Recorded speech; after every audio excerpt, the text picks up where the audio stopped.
തൃശൂർ മണ്ഡലത്തിലും വ്യാജ വോട്ടുകളോ? സിറാജ് ഡെയിലി പ്രസിദ്ധീകരിച്ചത്. സുതാര്യമായ ജനാധിപത്യ പ്രക്രിയയിലൂടെ ജനങ്ങളുടെ അംഗീകാരം ലഭിക്കില്ലെന്ന തിരിച്ചറിവാണ് വളഞ്ഞ വഴികളിലേക്ക് തിരിയാൻ ഇടയാക്കുന്നത്. ലോക്സഭാ തിരഞ്ഞെടുപ്പുമായി ബന്ധപ്പെട്ട തൃശൂർ മണ്ഡലത്തിലെ വോട്ടരു പട്ടികയും സുരേഷ് ഗോപിയുടെ വിജയവും സമഗ്ര അന്വേഷണത്തിന് വിധേയമാക്കേണ്ടതാണ്. കർണാടകയിലും മഹാരാഷ്ട്രയിലും മാത്രമല്ല, കേരളത്തിലും ഉയർന്നിരിക്കുന്നു വോട്ട് കവർച്ച ആരോപണം. ബി.ജെ.പി. സ്ഥാനാർത്ഥി സുരേഷ് ഗോപി അപ്രതീക്ഷിത വിജയം നേടിയ തൃശൂർ ലോക്സഭാ മണ്ഡലത്തിലെ വോട്ടരു പട്ടികയിലും പോളിംഗിലും വൻതോതിൽ കൃത്രിമം നടന്നതായി തെളിവുകൾ സഹിതമാണ് വിവിധ പാർട്ടി വൃത്തങ്ങൾ ആരോപണമുന്നയിച്ചത്. സമീപ മണ്ഡലങ്ങളിലെ 30,000-തോളം പേരെ ബി.ജെ.പി. വ്യാജ വിലാസങ്ങളില് തൃശൂർ മണ്ഡലത്തിലെ വോട്ടർമാരായി ചേർത്തുവെന്നാണ് ആരോപിക്കപ്പെടുന്നത്. അടഞ്ഞുകിടക്കുന്ന വീടുകളുടെയും ഫ്ളാറ്റുകളുടെയും വിലാസത്തിലായിരുന്നു വ്യാജ വോട്ട് തട്ടിപ്പ് കൂടുതലും. തൃശൂരിൽ നിന്ന് വിജയിച്ച ബി.ജെ.പി. എം.പി. സുരേഷ് ഗോപിയും ഈ കള്ളക്കളിയിൽ പങ്കാളിയായിരുന്നുവെന്നാണ് ഡി.സി.സി. പ്രസിഡന്റ് അഡ്വക്കേറ്റ് ജോസഫ് ടാജറ്റ് പറയുന്നത്. സുരേഷ് ഗോപി അദ്ദേഹം താമസിച്ചിരുന്ന നെട്ടിശ്ശേരിയിലെ വീടിന്റെ അഡ്രസ്സിൽ 11 വ്യാജ വോട്ടുകൾ ചേർത്തുവത്രേ. ലോക്സഭാ തിരഞ്ഞെടുപ്പുമായി ബന്ധപ്പെട്ട് പുതിയ വോട്ടർമാരെ ചേർക്കുന്ന ഘട്ടത്തിൽ തിരഞ്ഞെടുപ്പ് കമ്മീഷന്റെ ഹെൽപ്പ് ലൈൻ ആപ്പ് ഉപയോഗിച്ചാണ് ഇവരെ പുതുതായി ചേർത്തത്. പ്രസ്തുത വീട്ടിൽ ഇപ്പോൾ താമസക്കാരില്ല.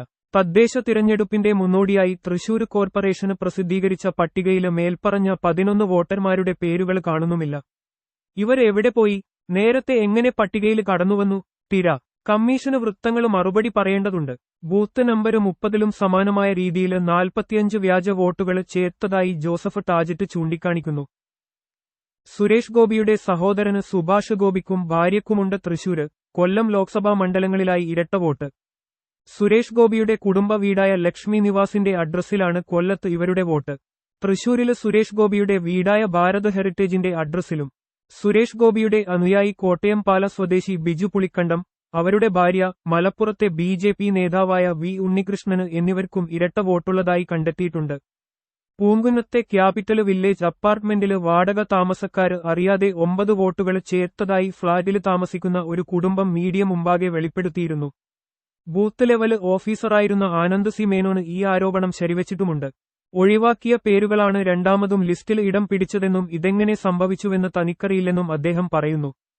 വോട്ടരു പട്ടികയില് വ്യാജ വോട്ടർമാര് കടന്നുകൂടിയതായി ആരും പരാതി നൽകിയിരുന്നില്ലെന്ന മുഖ്യ തിരഞ്ഞെടുപ്പ് കമ്മീഷണർ കൃഷ്ണ തേജയുടെ പ്രസ്താവന വാസ്തവവിരുദ്ധമാണെന്ന് തൃശൂർ മണ്ഡലത്തിലെ എൽ.ഡി.എഫ്. സ്ഥാനാർത്ഥിയായിരുന്ന സുനിൽകുമാർ പറയുന്നു.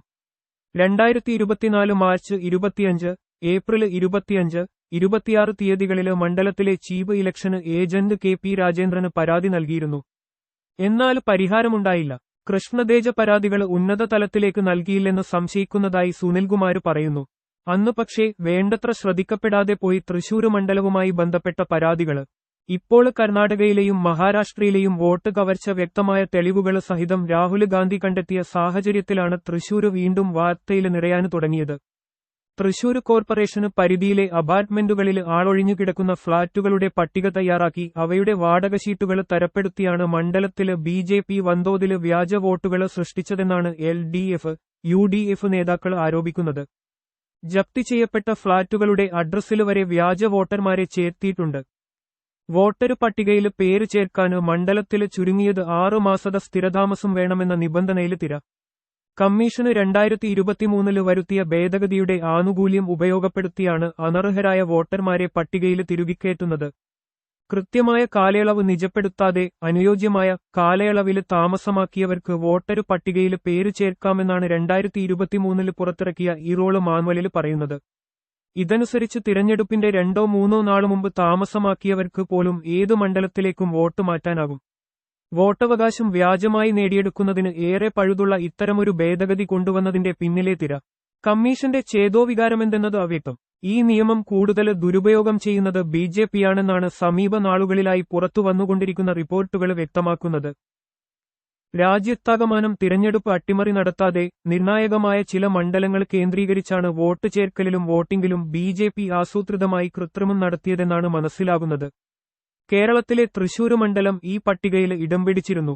അടവുകൾ 18 പയറ്റിയിട്ടും കഴിഞ്ഞ വർഷം വരെ കേരളത്തിൽ നിന്ന് ലോക്സഭയിലേക്ക് ഒരു പ്രതിനിധിയെ അയക്കാൻ സാധിച്ചിരുന്നില്ല ബി.ജെ.പിക്ക്.